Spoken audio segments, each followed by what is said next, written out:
Hello students, मैं doctor Sangeeta Mathur,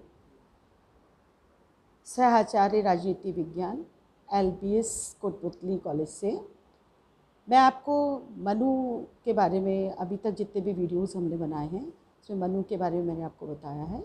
Manu के धार्मिक विचार, सामाजिक विचार, राज्य उत्पत्ति से संबंधित विचारों का अभी तक हमने अध्ययन किया है। आज हम मनु के परराष्ट्र संबंधों की बात करेंगे। मनु ने अपने परराष्ट्र संबंधों को दो स्वरूप में विभाजित करके हमारे सामने रखा है। पहला है उसका सैद्धांतिक स्वरूप और दूसरा है उसका व्यवहारिक स्वरूप। सैद्धांतिक स्वरूप में हम तीन व्यवस्थाओं का उल्लेख कर सकते हैं। पहला है मंडल सिद्धांत, दूसरा है षाड्गुण्य नीति और तीसरा उन्होंने उपाय की बात की है। उसी तरह से मनु ने परराष्ट्र संबंधों के व्यवहारिक पक्ष का भी उल्लेख किया है, जिसमें उन्होंने दूत व्यवस्था की बात की गई है। दूत व्यवस्था के साथ गुप्तचर व्यवस्था और गुप्तचर व्यवस्था के साथ उन्होंने युद्ध संबंधी जो स्थितियां हैं उनका भी परराष्ट्र संबंध में उल्लेख किया है। यहाँ पर हम सबसे पहले मनु के सैद्धांतिक जो स्वरूप उन्होंने परराष्ट्र नीति का दिया है, जिसमें हम मंडल सिद्धांत को ले सकते हैं, षाड्गुण्य की नीति को और उपाय को। यहाँ पर सबसे पहले हम मंडल सिद्धांत की बात करना चाहेंगे। मंडल सिद्धांत को मनु ने राज्य के साथ, अन्य राज्यों के साथ जो संबंधों का सुचारू संचालन करना होता है उसमें राज्यों के वर्गीकरण पर बल दिया है। और उनका मानना है कि इस सिद्धांत का मूल आधार इस मान्यता पर आधारित है कि सफल शासक को सदैव शत्रुओं की संख्या कम और मित्रों की संख्या ज़्यादा रखनी चाहिए।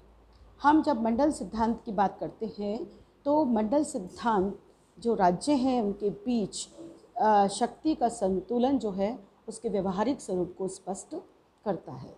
यहाँ पर मंडल सिद्धांत में मनु राज्य की प्रकृति के बारे में, कि राज्य कितने प्रकार के होते हैं, वो बताने का प्रयास कर रहा है। और मनु का कहना है कि सबसे प्रमुख जिस राज्य की हम बात करते हैं वो है विजिगीषु राज्य, यानी ऐसा राज्य जो विजय की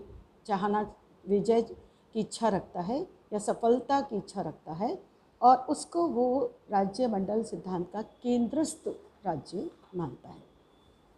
विजिगीषु जो राज्य है उसके अलावा वो 4 राज्यों की और बात करता है। उसमें पहला है मित्र, दूसरा है शत्रु, तीसरा है उदासीन और चौथा है मध्यम।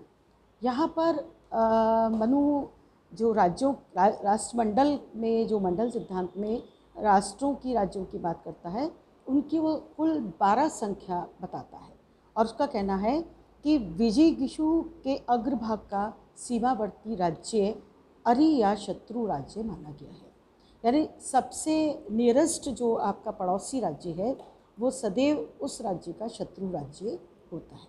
तत्पश्चात क्रमशः मित्र, अरि मित्र राज्य माने गए हैं।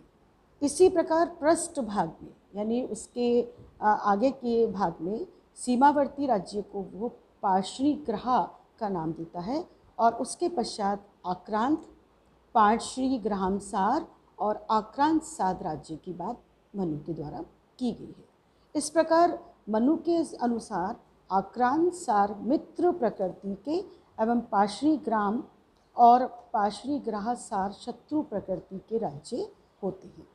इसके अतिरिक्त मनु मध्यम व उदासीन राज्यों को भी राष्ट्र विजिगीषु के अग्रभाग के 4, पृष्ठभाग के 1 मध्यम और 1 उदासीन और स्वयं विजिगीषु कुल मिलाकर 12 सदस्य राज्यों की बात करता है।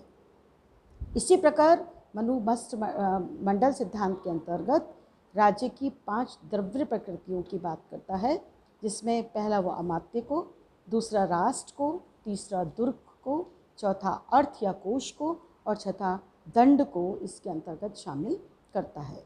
इस प्रकार राजाओं सहित कुल प्रकृतियों की संख्या मनु ने 72 मानी है, 72।